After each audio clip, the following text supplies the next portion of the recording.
5th century BCE, and we're in the Persian Empire, a vast, sophisticated civilization stretching from the shores of the Aegean Sea to the edges of India.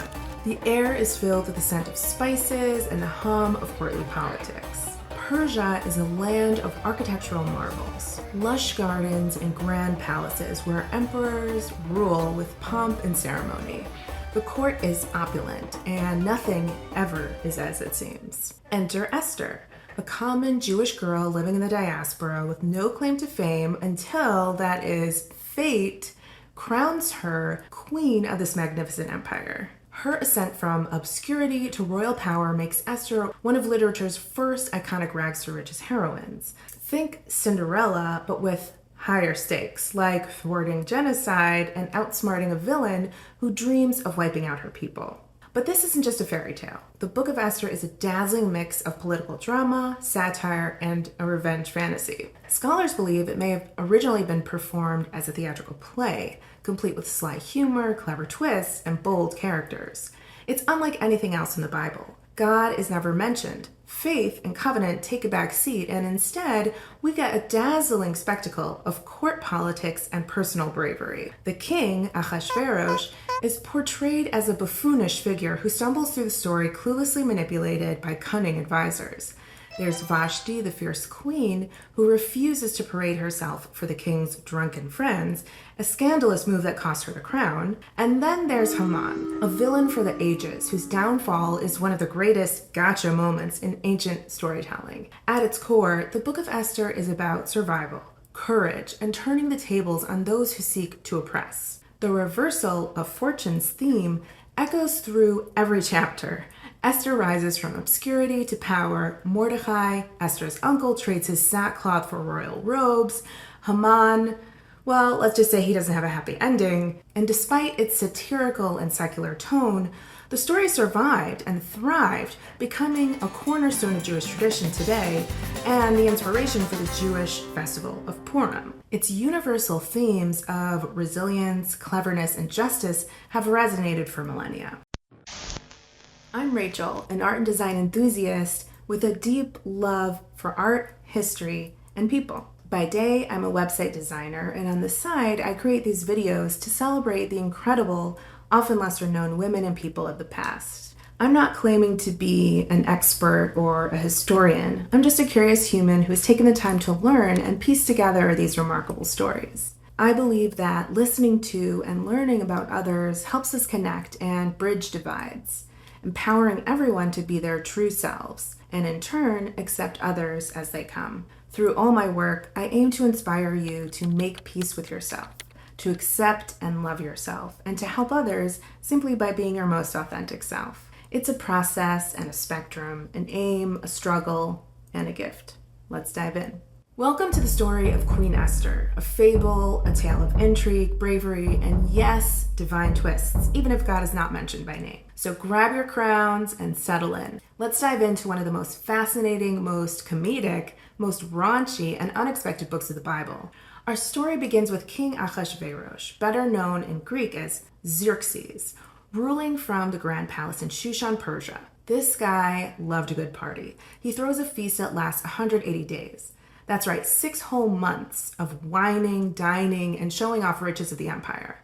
And when that marathon of extravagance wraps up, he throws another 7-day party for people in the palace, great and small alike. While this is happening, Queen Vashti, the reigning queen, is hosting her own feast for the women. On the 7th day of the king's party, when King Ahasuerus is, quote, merry with wine, which is a polite way of saying thoroughly wasted, he tells his 7 eunuchs to order Vashti to come before the court wearing her royal crown, specifically to show off her beauty. Scholars debate whether wearing her royal crown meant wearing only her royal crown. A scandalous tidbit, and I'll let you be the judge of that one. So what does Vashti say to the eunuchs? Heck no.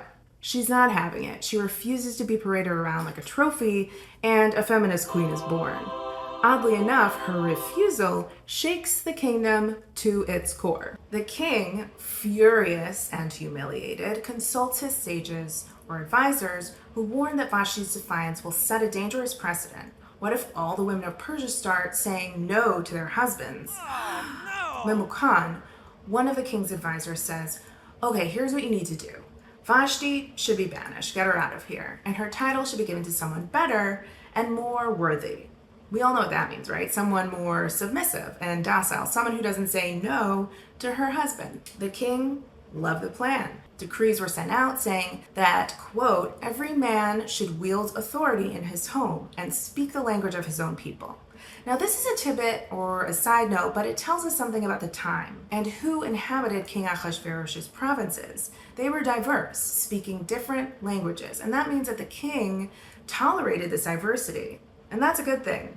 Anyway, back to the story. Some time passes, the king sobers up, and he realizes, hey, wait, I don't have a queen anymore. His servant suggests sending officers to all 137 provinces to round up eligible virgins. The text throws in that they can bring their cosmetics too, setting the stage for some kind of nationwide beauty contest to find a new queen. Nationwide meaning different classes, ethnicities, and that plan pleased the king, and it went underway. Okay, so then the story pivots to a man from the territory of Judah, from the tribe of Benjamin, who lived in exile from modern-day Israel, Palestine. His family had been among those taken from Jerusalem by King Nebuchadnezzar of Babylon. Mordecai had taken on the role of foster father to his young cousin Hadassah, also known as Esther, after the loss of her parents. Esther was known for her grace and her beauty, and was among those brought to the king's palace under the care of Haggai, the eunuch and guardian of the women in the king's harem. The text says the king liked her from the start and provided her with cosmetics, rations, and 7 maids from his palace. The twist is that she keeps her Jewish identity a secret, as advised by her cousin Mordecai. Each day, Mordecai moseys over to the court of the king's harem to check on the happenings and to see how she's doing. The girls spend 12 months preparing for the king, 6 months with myrrh oil and 6 months with perfumes and cosmetics, and whatever that means. After that 12-month period, each girl, each virgin, was brought before the king in the evening and would leave in the morning and proceed to the concubine's harem. Only if the king asked for her again by name, meaning he remembered her name, would she return. So, not quite a beauty pageant.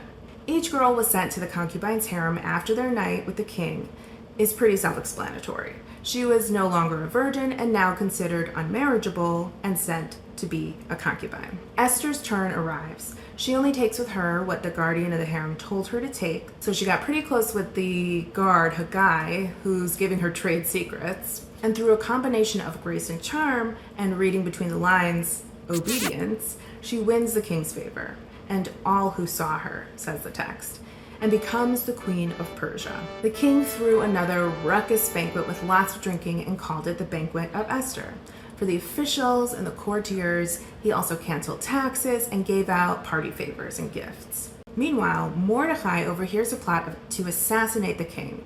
He tells this to Esther, who then tells it to the king, saying, Mordecai told her as such, and it gets investigated. Sure enough, it was verified. The 2 eunuchs plotting their angry murder of the king get impaled on stakes, and the king's life is saved. This all gets recorded in the king's record, as was the royal thing to do. Okay, so now some time passes and our story pivots again, this time to a man named Haman. Ooh, the king's power-hungry advisor, the villain of our story. The king is fast-tracked and promoted Haman higher than any of his other officials. At some point during this time, the king put an order out that all the king's courtiers should kneel and bow low to Haman whenever he's around. I wonder whose idea that was. And everyone did. But Mordecai would not kneel or bow low to Haman in his presence. The courtiers asked Mordecai, "Why do you disobey the king's order every day?" He said, "Because I'm a Jew." So on account of that, Haman despises Mordecai and decides to destroy not just Mordecai, but all of his people within the empire. He says to the king, and I quote, "There is a certain people scattered and dispersed among other peoples in all the provinces of our realm, whose laws are different from those of any other people, and who do not obey the king's laws, and it is not in your majesty's interest to tolerate them." Then Haman literally says to the king, "I will pay you to let me kill them." You might say that's a tad radical. He's extreme. The king says, "Okay, that sounds fine. Here's my signet ring. Take money and do what you think's best. Leave me to my pleasures and partying." A decree is issued for the total annihilation of the Jews, ordering their destruction on a single day and the plundering of all their possessions as well. When the news spreads, the Jewish community mourns with weeping and dressing in sackcloths. Mordecai takes it very hard and stands at the palace gates wailing bitterly in his sackcloth, making quite a scene. Esther, hearing of this, tries to send him proper clothes for court, but he refuses. Through a eunuch, Mordecai explains the situation and shows her the edict, urging Esther to plead with the king. Initially hesitant, Esther points out the danger approaching the king, unsummoned, is punishable by death, and she hasn't been called for 30 days, so this would really be out of the blue. But Mordecai challenges her, warning that she won't be spared just because she's the queen, and he suggests that perhaps she was placed in this position to actually save her people. Inspired, Esther agrees and asks that the Jews fast for 3 days, and she and her maidens will do the same. After that fast, she'll go to the king, she'll try to save her people, and she declares, "If I die, I die." It's worth risking her life for her people. After the fast, dressed in royal splendor, Esther courageously approaches the king's court uninvited. Instead of rejecting her, upon first glance, the king extends his golden scepter towards her. She touches the tip of it, and he grants her an audience. Read into that what you will. Read between the lines. Find the innuendo, because it's there. Anyway, the king says, "What do you need? How can I help you?" he asks, signaling her to speak. Esther invites the king and Haman to several exclusive banquets. Haman feels rather important after all these private banquets. That is, until he sees Mordecai again, reigniting his rage. Haman is complaining to his wife one night, and she suggests setting up a 70-foot tall stake and asking the king to impale Mordecai the next morning. Conveniently, that same night, the king can't sleep and reads the royal records, discovering that Mordecai once saved his life but was never rewarded. The next morning, the king asks Haman, his advisor, how to honor someone he wishes to reward. Thinking it's about himself, Haman suggests dressing the person in royal clothes, parading him on the king's horse, and having people cheer for him throughout the streets. The king loves the idea and tells Haman to do this for Mordecai. Haman, humiliated, obeys. At Esther's final banquet, the king asks her again, "What do you wish?" And she boldly reveals that someone is trying to massacre my people. Please save them. "Who would dare do this?" the king demands. "The enemy is the wicked Haman," Esther replies. Furious, the king orders Haman's execution, ironically, on the very stake Haman had prepared for Mordecai. But the story doesn't end there. On that same day, the king gives all of Haman's land to Mordecai. He also takes off his ring off the impaled Haman and gives it to Mordecai. It's all very dramatic. Everything seems to have changed on a dime, and the story continues. Since the king can't rescind an existing decree, apparently, Esther and Mordecai secure a new one, allowing the Jews to fight and defend themselves. When the fateful day arrives, the Jews prevail, defending and avenging themselves. This marks the birth of a revenge fantasy element in the story. Mordecai rises to a powerful position, and the Jews celebrate with feasting and joy, openly proclaiming their Jewish identity without fear. On that day, 500 men in Shushan are killed, including Haman's 10 sons, but the Jews take no plunder. At the end of the day, the king asks Esther if she has any further requests. She boldly suggests repeating the defense the next day and impaling Haman's sons on stakes, a detail likely intended as satire, and in my opinion, seemingly uncharacteristic of our obedient and docile Queen Esther. The king, of course, says, "Yeah, let's do that." On the second day, 300 more people are killed, but again, the writer reiterates that no possessions were taken. The Jews did not take any possessions. The writer wants to be very clear about that. This victory leads to the establishment of the festival of Purim, a joyous celebration of survival, resilience, and triumph, marked by giving gifts to one another and to the poor. The Book of Esther is more than palace intrigue. It's a story of identity, courage, and resilience. It's also one of the earliest rags to riches narratives, with Esther rising from an orphaned exile to a queen who saves her people. The tale is full of quirks, like its obsession with the number 7. Read the text and count for yourself. And its satirical tone, which suggests a creative Persian author pushing boundaries. Maybe that's why the rabbis compiling the Bible were hesitant about including it. But I'm glad that they did. I'm glad they came around because we get to keep this bold feminist story. The Book of Esther endures as a testament to bravery, Jewish identity, and for once, an emphasis on a strong ancient woman reshaping history. So how do Jews celebrate Purim? Well, they dress up, they are wearing costumes, they party, they exchange gifts, and most importantly, they retell the story. Every time Haman's name is read aloud, people drown it out with boos and noisemakers, ensuring that his legacy is nothing but static. On a deeper level, the story of Purim isn't just an ancient tale and a party. It's a call to courage. It's about telling a story of Jewish people standing against injustice, refusing to be silenced, and revealing their truest selves, even in times of crisis. The tradition of making noise at Haman's name isn't just about erasing the past. It's an act of defiance and refusal to let tyranny win, and a celebration of survival. Until next time, stay bold, stay brave, consider the gray, and keep making peace with yourself and your history.